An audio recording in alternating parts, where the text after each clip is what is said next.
Hello. Uh, so this is my first time at SEPP, so I've thoroughly enjoyed it so far and getting to meet everybody.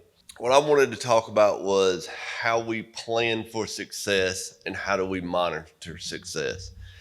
Everybody has done a pavement preservation project and it's either been successful or it's been a failure. So how do we monitor that?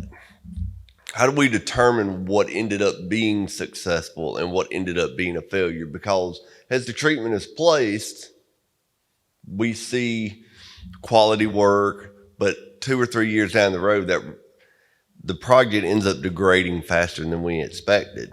So at Georgia DOT, we do a lot of planning with our budget forecasting and all of that. And I really like this quote. It kind of sums it up pretty well. The reality about transportation is that it's future oriented. If we're planning for what we have, we're already behind the curve. So our current practice since 2017, we've been working with pathways to collect our pavement distresses along the roadway. At the 10th mile, that's aggregated and it's rolled up into our maintenance sections. And our maintenance sections, like most places, they vary in length. So this method of collection has allowed us to get people out of the field, standing out there inspecting roads. We used to do a boots on the ground inspection, if you will. So we created some tools to better analyze the data that we are picking up from pathways to make decisions, to catalog those distresses. So some of the tools that we have created is our Georgia resurfacing map and our OCI. Our OCI is our overall condition index. It gives a rating on a scale of 0 to 100 for that maintenance section. We have our pavement OCI map that's by ESRI, it's geospatial, so we can actually take the data that we received and view it at the 10th mile, and we can see how different distresses work together. And then we have what we call the Pavement Distress Analyzer. It's a Power BI tool, and this allows us to work down into the granular level. We can actually see what these distresses are, how much is there, what level of severity it was captured in these 10th mile segments. And then we have the Pavement Preservation Interactive tool. Sam's going to talk more about that tomorrow. I highly recommend y'all check that one out. It's really neat. So how can we at Georgia use these tools to better manage our network for success? So this is our Georgia GDOT resurfacing and OCI map. I know it's a little bit busy, but I'm gonna try to break it down as best I can.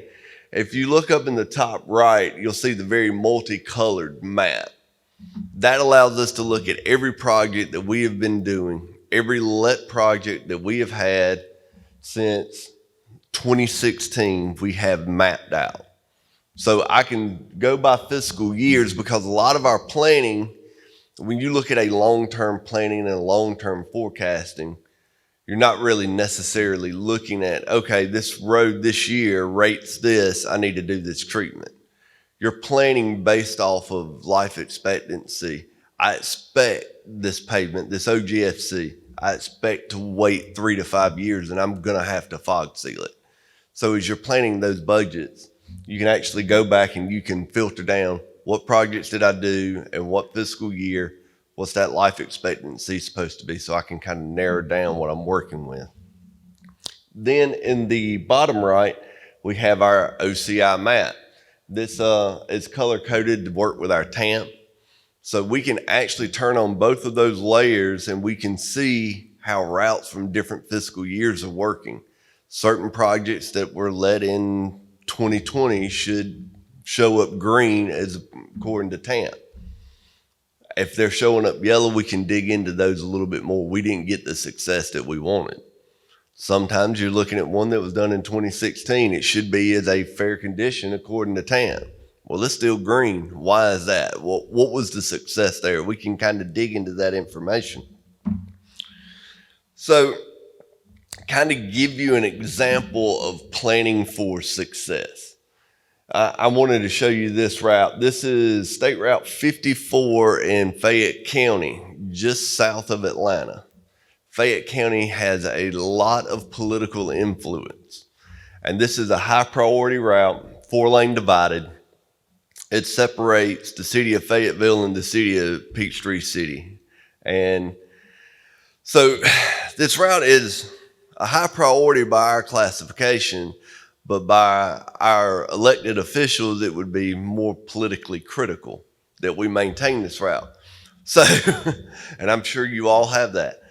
So when this project was first being planned to be resurfaced in 2018, it had started as a pavement preservation job. You know, your normal mill and fill, if you will, is kind of what we were looking at. Well, after the lab got involved and we started working with them and doing a pavement evaluation, we realized that we're not looking at pavement preservation here. We're looking at a rehab.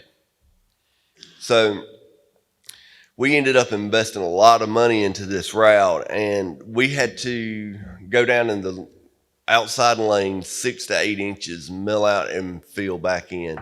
And in the inside lanes, we had to go down almost 4 inches. So a lot of money has been invested in this route because we let it go too long. We did not preserve it originally. So now the strain that was put on our tax dollars, the strain that was put on the constituents in this county, it's imperative that we preserve this route. So this is one that we would keep a close eye on and monitor.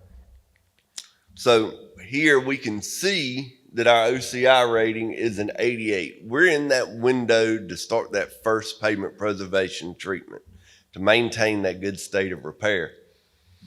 So we can take the same route and we can work it through the different tools. This is the ESRI tool that I was talking about as far as being able to view that OCI rating in a geospatial environment and being able to dig down into that 1/10 of a mile.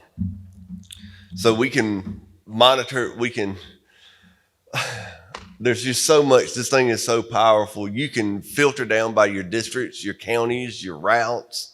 You can filter down by whether it's NHS, non-NHS, interstate, just to be able to get a view of your network. So this is basically what it looks like. And if you look at this, this is just an overview of the state. We're not really drilled down to anything, and you can see our predominant distress is block cracking.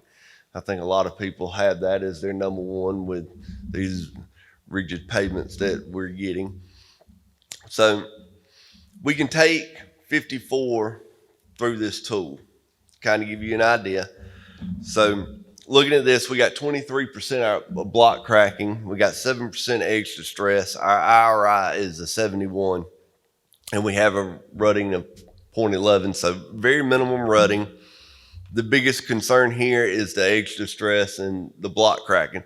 So originally looking at this, you would think, well, it's about 3-4 years old. It's time to crack seal it. So as we move through the various different things, we can drill down into that 1/10 of the mile. And if you look at the charts and how they're colored on here, you can see that we've got the block cracking opened up in one tab, in the middle tab, and in the far right tab is load cracking. You can see that there is no load cracking along this section. Everything is block cracking, and you can see that it's predominant throughout the entire route. So this is not an isolated treatment. This is the entire maintenance section that needs to be treated. So that's always good to know as well. If we go to our next tool and we can want to look down at a more granular level, we noticed we had 23% block cracking, but what kind of block cracking are we dealing with?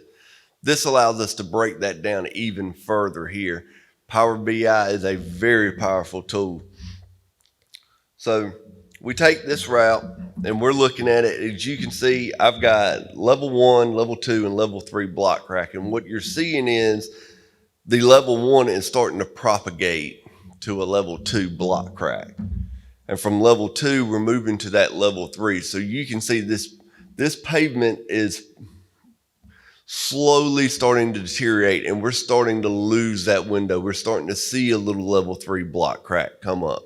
So looking at this, we know right now is the time frame. We need to get out there and treat this route. It is critically, politically important. So we need to get that right treatment on there soon.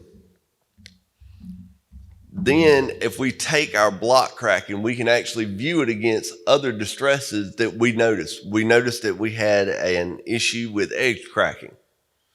We noticed that on this map, you can see that our severity of the block cracking is roughly in the same location as that edge cracking. And I know y'all are probably wondering why I've got a map of the world for reflective. That is because this is not a composite pavement. A lot of our cracking that we have when it's reflected, we've got some kind of composite. So if this is a non-composite pavement route, reflective cracking is not going to show up. On the next slide, we talked about how the IRI, we were able to view that IRI and see that it was a little high in that threshold, but we can see that the IRI is elevated at the same location as where all the block cracking and all the edge cracking was. So looking at this, our managers in our 7 districts, they can take a route just like this. They can work it through a process and evaluate it. And they can then go out in the field and verify that, you know, this route matches what I'm seeing in my data. And so, for example, this one, actually, if you go out there and you look at it, before it was crack sealed, they had routine crews go out there and they done some permanent edge rut repair and all of that. So they took care of those edge distress issues.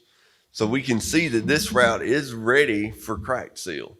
We've determined in the field that we need to do some crack sealing. And this is and I don't really want to get on Mr. Wheeler's toes since he's going to go through this tomorrow, but I think a lot of different states and local governments and all, they will really appreciate this tool. It's very interactive.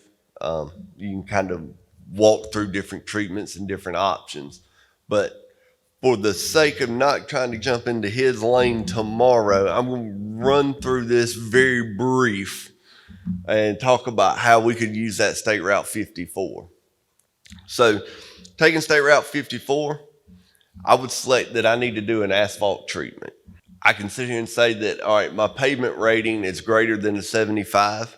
IT has not updated COPACES to say overall condition index, so please forgive us for that. But we can take that through there and we can mark the different distresses that we have found along that route. We can put in our ADT and all that, and it will come back with a recommendation of a treatment. And as you can see here, that tool recommends that crack sealing is needs to be done on this route. And then our inspectors or our contract people who are putting this together, all the resources and tools are at their fingertips to put the contract out to bid. All the inspectors, the tools and resources are there to ensure that we're getting a successful project on the back end. And that is all I have. Any questions? When y'all originally rehabbed this road, I think you said you did 6 inches in the outside lane. 6 to 8 inches in the outside of wheel path. Was that all asphalt? Yes, sir. And did you still have existing asphalt under that once you took that out? Yes, sir. I think the typical on that route was somewhere around 12 inches total, 12 to 14 if I remember correct. Seems like your cracks showed up awful early after that rehab. What can you attribute that to? I can tell you the recommendation was an FDR. There was no way we could do that. That was a compromise and a treatment to rehab that road. Taking that road down to an FDR it was not going to fly politically and publicly. Senior. Thank you. The preceding was produced by the National Center for Pavement Preservation. More information can be found on the web at pavementpreservation.org. Additional support provided by Michigan State University.